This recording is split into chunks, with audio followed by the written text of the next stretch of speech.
Welcome to Ancestral Health Today, evolutionary insights into modern health.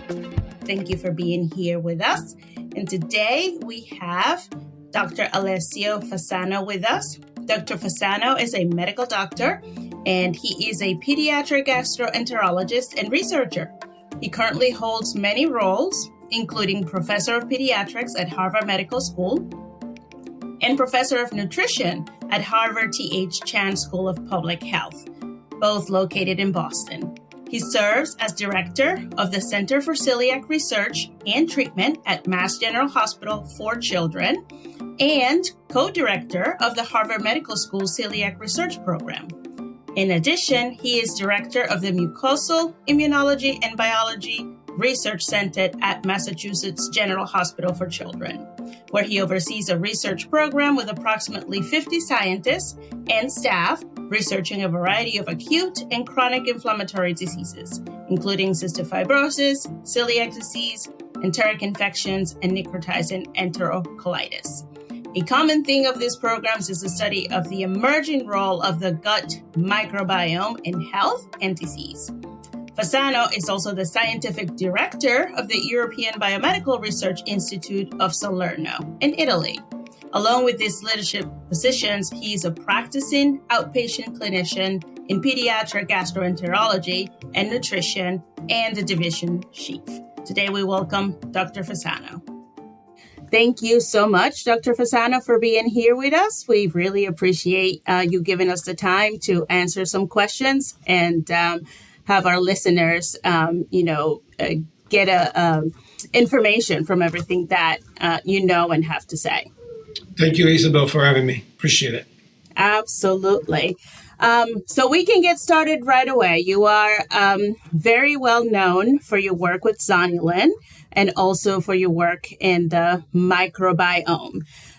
So as a podcast that really focuses on ancestral health, we would like to ask you, do we have any idea of what the microbiome of our ancestors was like? Do we have samples from, frozen people that we have been able to analyze? What is the picture on that realm? Yeah, we do actually. We have not much, but the little that we have give us a sense of, together with other data that we got from, these remainings from 2 million years ago. So in other words, when we start our journey as a species, that because of the lifestyle and because the environment were so different, also the microbiome was very, very different. There were some species in the microbiome, so components that seem to be more represented than today. And there are other species that some of the experts in the field believe they are extinct, so they don't exist anymore. And for that reason, we're paying a price because of the extinction of protective component, the microbiome, that makes us more vulnerable to a variety of conditions and diseases, particularly chronic and non-infective diseases, such as, cancer, autoimmune disease, metabolic disorders, and neurodegenerative disease, and so on and so forth. There is also another school of thought that believe that that's not the case, that there is no such a thing of extinct microbiome components. It's just a matter of balance between what were more prevalent in the past and what is more prevalent now. So based on that, are there any evolutionary mismatches that are causing issues with the modern human gut microbiome? Probably. If you feel, until the recent past, so for 99% of our evolution, we were used to be, gather hunters, and therefore, vast majority of the stuff they were eating were fruits, nuts, vegetable, roots, tubers, olives, that kind of stuff. Of course, we're omnivores, so have also meat, but rarely, because you have to cut them, or fish. That, of course, gave an imprinting of the microbiome that's very, very different of what we have right now, because the elements are the same, but the proportion that we eat are very, very different. And the microbiome eats whatever we eat. So one of the major problems for people that embrace a Western lifestyle, indeed, is the high reduction of fiber intake.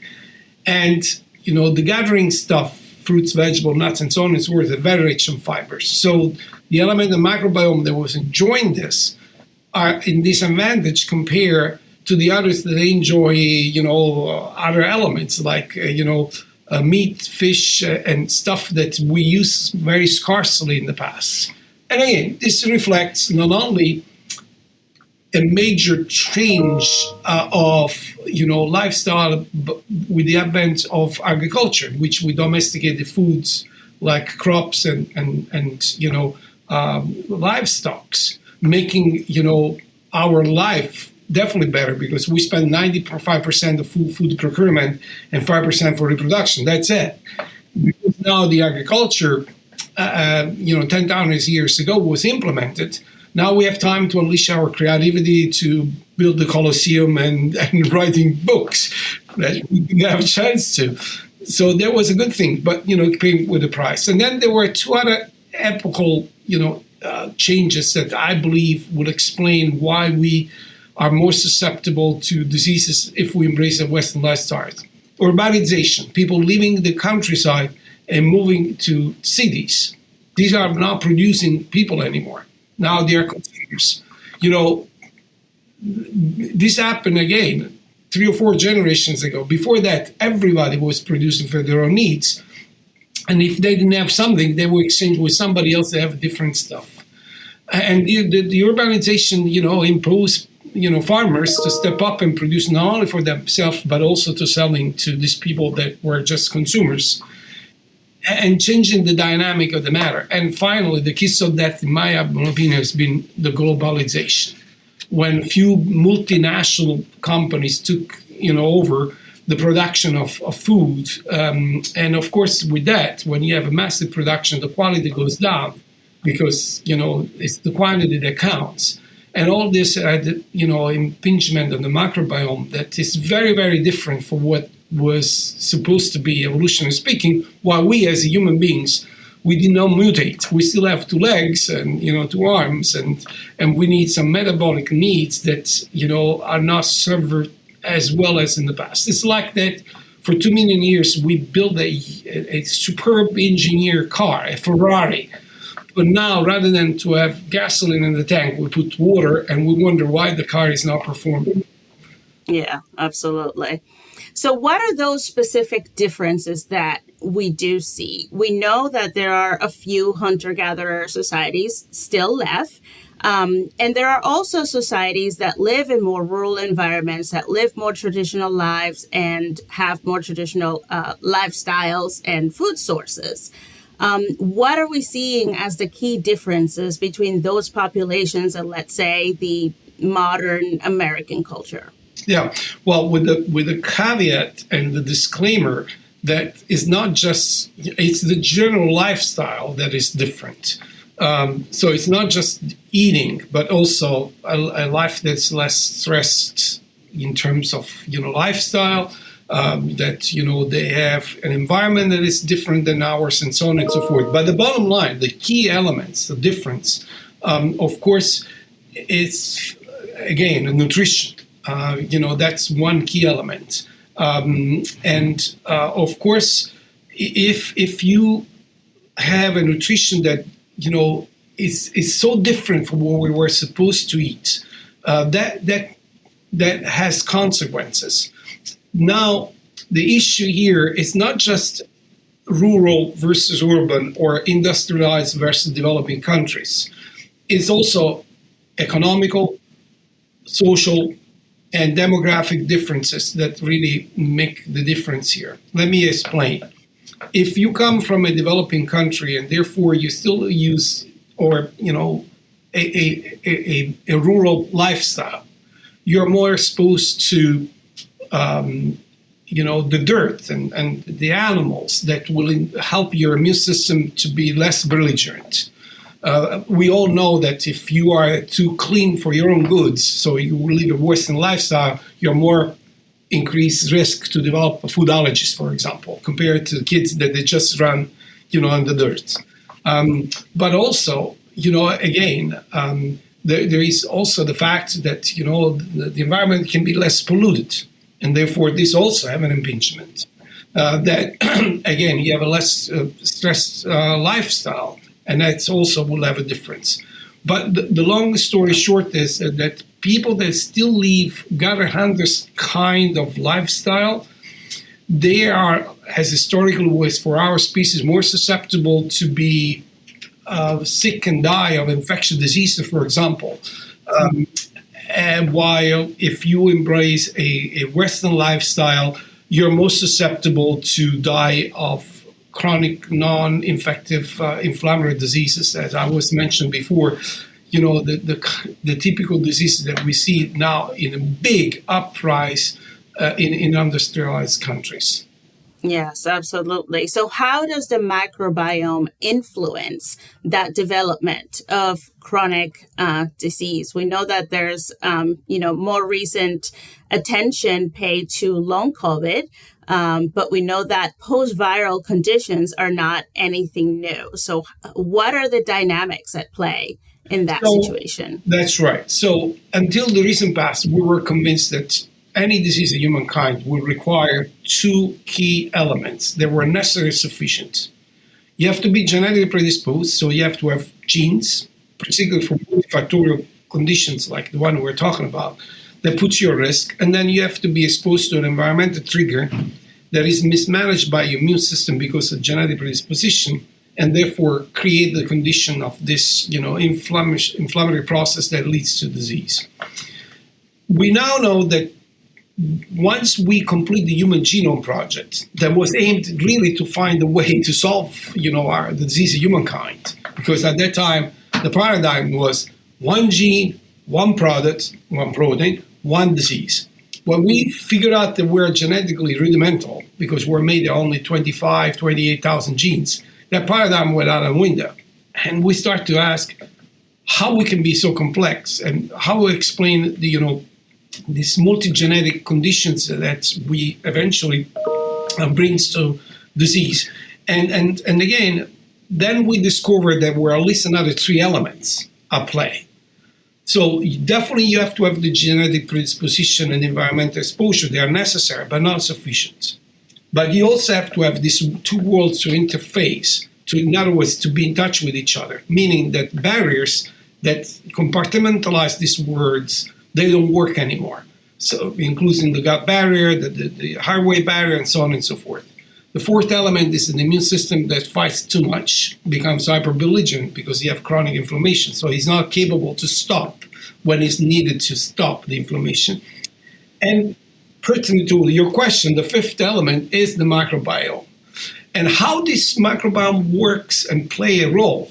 Well, because the reason why, if and when and how genes will be shifted on and off so that you start your march from genetic predisposition to clinical outcome seems to all be dictated by your microbiome.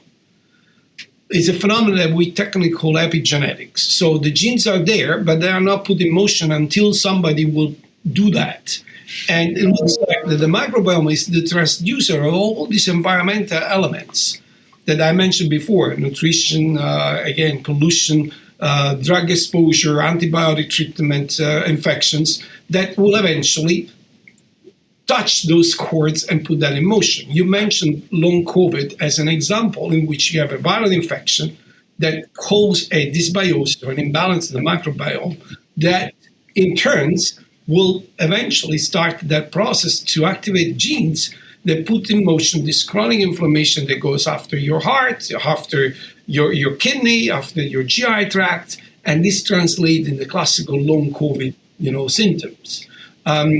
And you're right, this is not a concept that's new, because we know that a lot of these conditions, for example, autoimmune diseases in general, seems to link to an infection. But that was just a cosmetic observation, not a mechanistic cause-effect relationship that now we start to see for long COVID as a consequence of SARS-CoV-2 infection. And with that, a lot of other infections that now have been proved to modify your microbiome in a way that, again, epigenetically can put you at risk to start that switch from genetic predisposition to clinical outcome. Oh, all right. So you mentioned that barrier being broken as one of the factors. So what role does zonulin play in this mechanism? So until a few years ago, we didn't know. The idea was, these barriers are there to protect against us as invaders. The only one that we have visibility and we know is the skin because it's out there. Okay. But we have many other barriers. Probably the most important, because it's the largest interface with the environment, is the gastrointestinal tract. In adults, if you stretch your guts on the floor, will cover a double tennis court. So it's huge. And there's a lot of stuff that comes through there. Good things and bad things, friends and foes. And, the intestine has to decide, how to do all this. Well, the entire GI tract is covered by single layer cells that were conceptualized to be sealed with each other by a sort of cement. Until in the 70s, a Japanese group, discovered that there is no cement, but there are doors, most of the time closed, technically called tie junctions. And what was unknown was what is the key that opened these gates. And that's where zonulin comes into the picture. That zonulin can be considered a sort of key that opened these gates for reasons that we need to help us to scoop the environment and build a what we call mucosa energy that will keep us healthy. The problem arises when we produce too much zonulin. So these gates got stuck open and stuff comes in all the time as one of the elements that I was telling you of these 5 pillars that are crucial to develop these conditions. And is that imbalance in the microbiome what is triggering that overproduction of zonulin? It's one of the most powerful reasons why zonulin is produced too much. An imbalanced microbiome can create the condition of excessive zonulin production. Okay. And how about, how do microbial produced modifiers of intestinal permeability like butyrate, propionate, relate to the control of the intestinal permeability by zonulin? So like every other biological phenomenon, there is a yin and yang, so to speak, in terms of the balance of function. So zonulin will push you in the direction to increase gut permeability, and mainly as the consequence of imbalanced microbiome, dysbiosis. What you lose are protective elements. In other words, microbes that can produce elements that can eventually counterbalance that increased permeability. You mentioned butyrate as one of the most studied, what we call postbiotics, so a product of microbes that can eventually be beneficial for us because can, among the other stuff, favor a tight barrier and therefore protect us against this uncontrolled passage of instigator inflammation. Fascinating. Now, another thing that plays a role here is antimicrobial. So antibiotics, and you and, a lot of other physicians have talked about the pitfalls of using antibiotics. But there are also reports of people with chronic conditions like ME/CFS and long COVID that have had dramatic and sudden remissions after taking antibiotics, with some of them having a permanent increase in their baseline well-being, if you will. Tess, who introduced us, and the president of AHS had this happen. I have had this happen. And Tess and Tamara, another patient scientist, are investigating this antibiotic-induced remissions with a project called Remission Biome. Their hypothesis relates to microbiome modifying and lowering the inflammation in the body and in the brain. Any ideas for what this mechanism could possibly be? Of course, there are 25,000 hypotheses that you can put on the table, but, this is the two faces of the same coin. So, in other words, it is undisputable that antibiotics, of course, thanks to antibiotics, we have a long life expectancy because, as I was saying before, developing countries and, again, garden centers, the main reason why they got sick and died were infections. And the life expectancy 2 million years ago was 14 years. now is 80. So definitely the antibiotics been one of the reasons why we have a longer life expectancy. But they come with a price if they use that inappropriately. In other words, if you have a meningitis or a pneumonia, it's obvious they have to take antibiotics. But, and again, this is my mea culpa as a pediatrician, if you give antibiotics, in the young kids, for example, the first 2-3 years of age, where we know that 90% of infections are viral, you don't do any good, service to that patients, but the only thing that you impinge is the change of the microbiome. If the microbiome was imbalanced, so was healthy, was in a friendly symbiotic relationship, and you give antibiotics, of course you create dysbiosis with all the consequences that we discussed. Your case could be somebody that had a dysbiosis and give a antibiotic made a little order of that imbalanced microbiome. So the question really to understand if antibiotics can be detrimental or helpful is to establish where is the baseline. If you're having a friendly relationship with your microbiome, that would be a detrimental intervention. If it was imbalanced and you give antibiotics, maybe that this will put you back in balance. But the antibiotic use to improve health has the same kind of limitation that we have right now to use probiotics, to use fecal transplant, and so on and so forth. We're making educated guesses and a shot in the dark. The project that you mentioned is one of the ways to try to understand mechanistically why, if I take antibiotics, I feel better. And it's more than welcome initiative to try to really understand and answer key question. How do I establish if I have a baseline microbiome that is in balance or not? And if it's not, what should I do to put that in balance? Because this is so personalized, because the ideal sweet spot of a friendly relationship is the consequence of who I am genetically speaking, so my genome is different than yours, and what kind of microbiome I have in my body that it's either in a friendly or belligerent relationship with me. You and I may be affected by the same disease, let's say diabetes or MS or, long COVID, whatever that will be. But the intervention for me could be very different than yours to achieve the same goal, i.e. disease remission.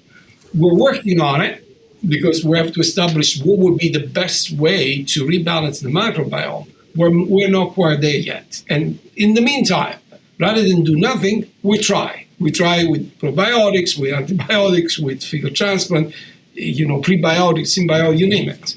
But, what is going to be an apparent dichotomy that was part of your question? How come that some people have antibiotic treatment, they have a detrimental outcome, and others, they have an advantageous outcome like you? It really depends where you start. If you start from not having a problem and you are a good relationship with microbiome, the antibiotic definitely will be not helpful. But on the other hand, if you had an imbalanced microbiome and you give antibiotics, some people may have tremendous and long-standing, improvement of their symptoms, as we see with people with fecal transplants. Yeah, that makes a lot of sense. So once one achieves a balanced microbiome, evidenced by, not having any problems, feeling generally well, what is the advised course of action from there? What type of nutrition, lifestyle, interventions one can continue to have in order to assure that balance is not disturbed? This is a very complicated question that I've been asked many, many times by my patients. Said, okay, now what? How can I maintain a healthy status quo? The logic answer is we don't know yet. But also logical is, at least in my sense, the more we depart from the plan of evolution, the way that we're supposed to live as a lifestyle, the more likely we're going to have problems. So again, I mentioned this already, but it is obvious that if I have a good, nutritional, attitude, if I have a good, sleeping habits, if I decrease my level of stress, if I keep a good exercise, And again, I don't take too much life too seriously. I will have a longer and healthier life. Who showed this as a fact? People that embrace, for example, the Mediterranean diet. People, actually, I would say Mediterranean lifestyle, because it's not just the diet, but everything else that I told you. These are the ultracentenarian in the region of Italy where I'm from, that they have no stress. They walk all the time, even when they're elderly. That they go in the fields and they take care of their fields. They eat the way they were supposed to, and they go to sleep early and they wake up early. In other words, that kind of lifestyle is the one that, is probably the more conducive to play our genetic cards the best way possible. Of course, I'm not advocating to go back, centuries and live their lifestyle. But, what I'm saying is, you want strawberries 12 months a year, you're not going to embrace what is normal. You got to eat strawberries in, July and August. So in other words, mild zero, local crops, in season, organic, not using stuff from these multinational companies that, again, don't look at the quality of the product, but rather the quantity. All the stuff that I believe is a common sense. Yeah, absolutely. So should we then be tailoring that nutrition to our genetic heritage?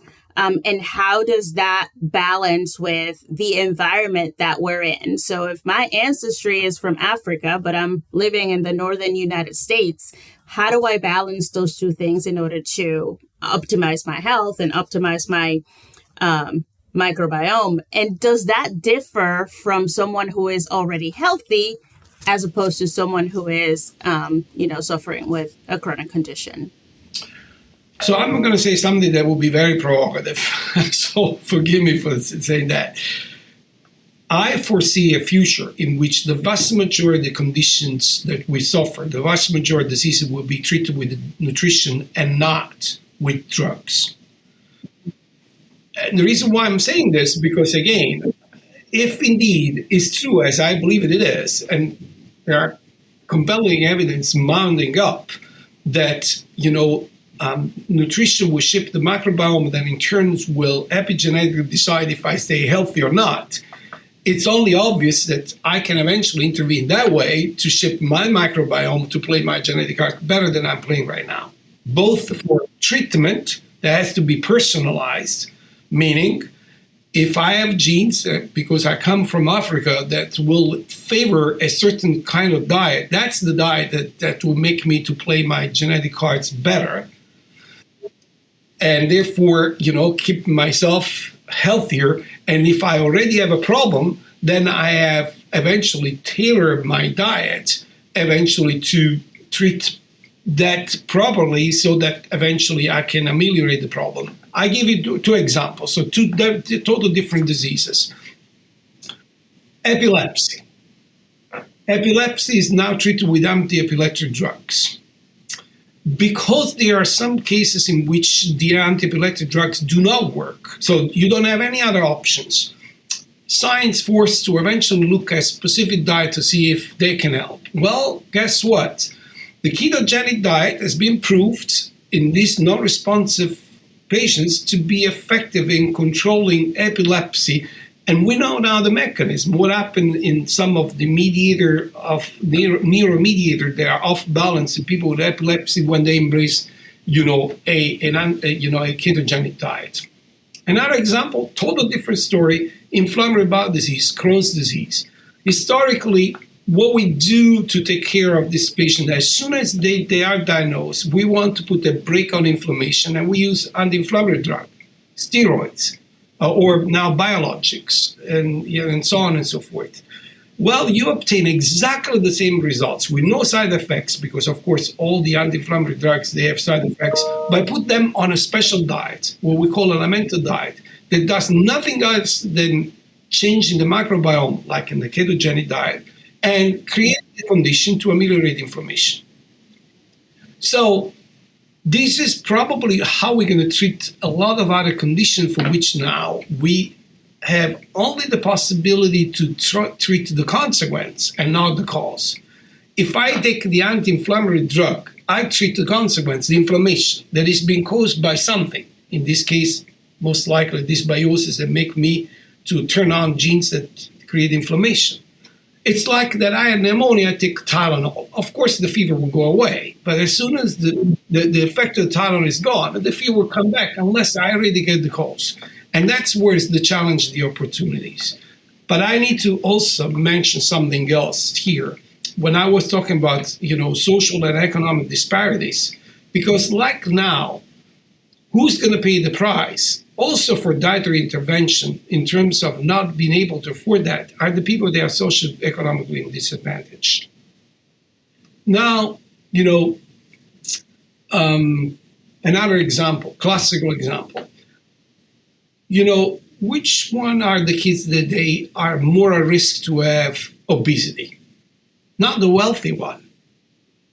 These are the kids that are from single mothers of 3 kids that they have to be fed on a $10, budget a day. You can't go Whole Food and buy fruits and vegetables and nuts and healthy stuff in season. You go to the junk foods that will fill the belly for $1. And, if we want to be savvy in trying to capitalize on this new knowledge that we're building, we have to be honest enough as a society to make this information and therefore the implementation of this information available for everybody. Health is a right for everybody. And leaving these people behind again, while, expensive drugs are not affordable for these conditions, now we're talking about nutrition and make that non-affordable as well for these people. It's something that we should very seriously look at as a society, because that would be not appropriate to do that.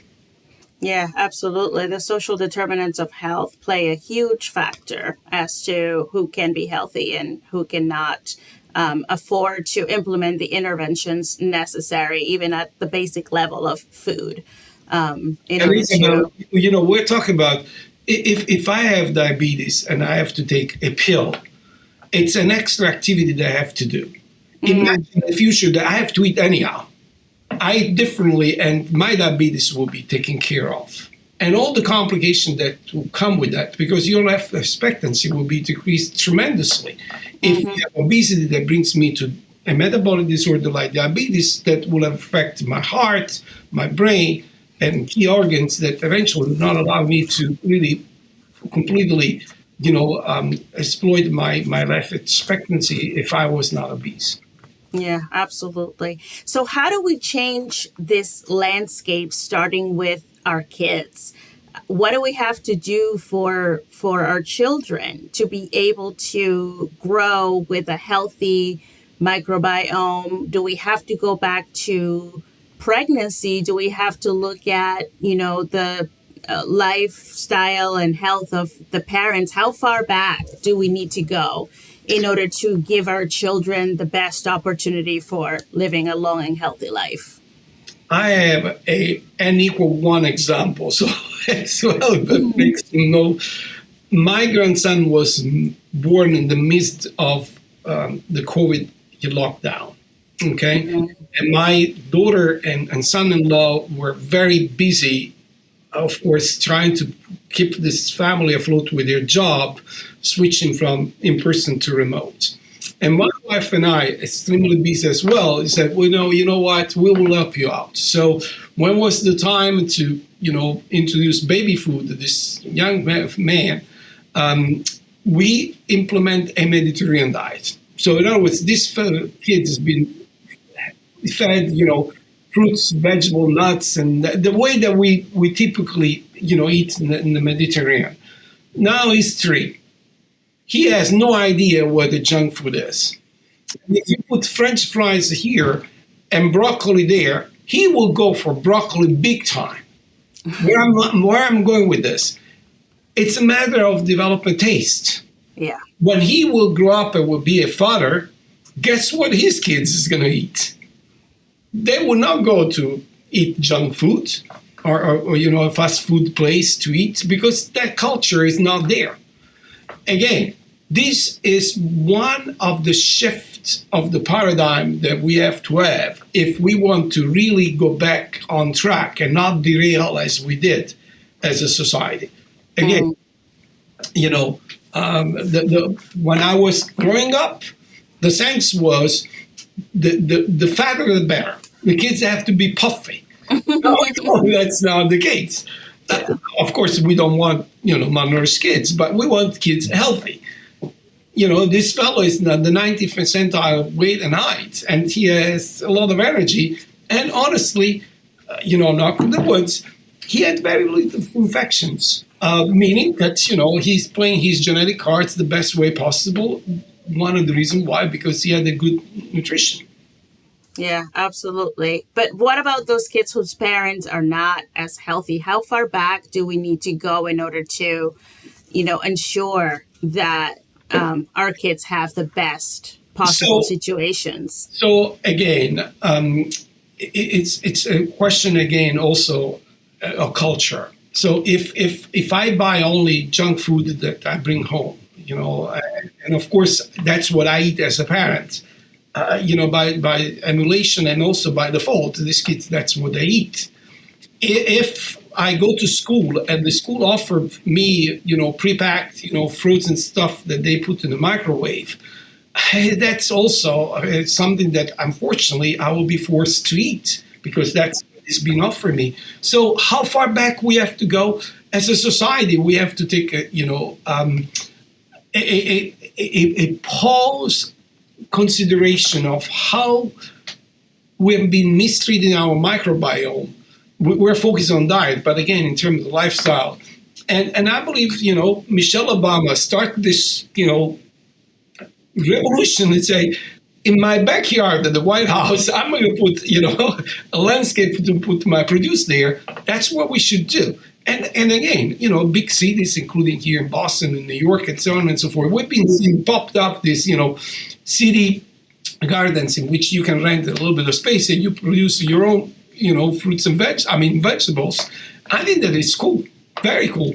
But this is a little step in the right direction that we should continue to have a society, because now this is a forcing of changes going to the family nucleus, but the next 2 or 3 generations, this will become the norm. We have an example in the past. 2 generations ago, 90% of people were smoking here. Cigarettes. It took 2 generations to really have a strong campaign. And if you see somebody with the cigarettes in their mouth, it looks very weird. That was norm 2 generations ago. We don't think about it because, the current generation, because they didn't have that kind of experience, they don't even know there's been this radical change. Same story will happen with the nutrition lifestyle. If we will implement this, it will become the norm, and this will not be something that you force on people. Yeah, absolutely. So do you think that the drastic increase in childhood conditions is really due to this disturbance of the microbiome? Things like an increase in autism, ADHD, mental health problems, and how do we go from there to educate our parents, our school systems, in order to help them understand what that influence is? So you mentioned, autism. And this is probably the quintessential example of the consequence that you pay when you disturb this, symbiotic relationship with our environment, therefore with our microbiome. All these chronic conditions are on the rise. But, think about this. In the 70s, the prevalence of autism was 1 in 5,000, 6,000. Now is 1 in 55. 1 in 55. With a male-female ratio of 4-to-1, that means the next generation, one boy out of 3 will be, out of 4 will be out of commission because of autism. It's disgraceful. And, I'm biased, of course, and I believe that microbiome has a great deal to do with this. But we have a huge project from the European Commission with 16 partners that is doing exactly this. For the past 3 years, we've been recruiting little kids are risk for autism because they have a brother or sister with a condition. And we follow them from birth until eventually they develop the problem. And we trying to ask why they got to that final destination, why the others, starting from the same point, they did not. And we start to see that, it's deviation of the microbiome really precedes months.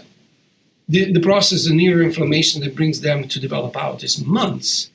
If this data would be confirmed, we will have targets to say, okay, this kid is really taking the wrong direction. We need to intervene with whatever mean that we'll have at that disposition, including antibiotics, including probiotics, whatever there will be, that will shift back the microbiome, composition and function to what is a friendly relationship and leave the brain alone in terms of neuroinflammation. That's our holy grail dream.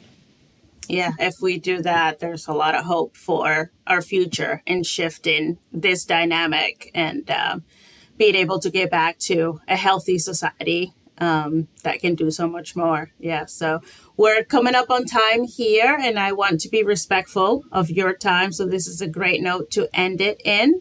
Anything else that you would like to say to our audience? Anything to summarize the points that you have made here and what advice you have for everybody to follow? Yeah, I mean, just to wrap it up, we are really in a steep learning curve about the microbiome. This is a field that was non-existent until recent past. We have techniques that were unimaginable a few years ago. So I predict that, again, the lesson that we learn by, acquiring more and more information and data that can only be capitalized if we use this data with mathematical modeling, with machine learning and artificial intelligence. That's what we're doing. I see in the near future, I don't know how far from now, that indeed we will have the understanding how to take care of our microbiome. If we are pets home and we are conscientious owner of a dog or a cat, we know what to do to make sure that these animals, they have the best life possible. We should pay the equal attention, if not more, to our own internal, ecosystem, this farm of animals that we have in, that needs to be nourished and treated well, because if they do that, they pay great dividends to our health. If we mistreat them as we've been doing, embracing a Western lifestyle in the past couple of generations, we have under our eyes the consequences that we paid. So, bottom line, respect your microbiome. That will make, you to live a better, longer life. That's wonderfully said. Thank you so much, Dr. Fasano. Thank you for giving us the time today. And thank you for helping our audience understand the importance of the microbiome, but also what steps we can do to better balance and to continue to learn about it. Thank you so very much. Thank you, Isabel, for having me again. Thanks for joining us on this episode of Ancestral Health Today. We hope you enjoyed our discussion on how evolutionary insights can inform modern health practices. Be sure to subscribe to our podcast to catch future episodes.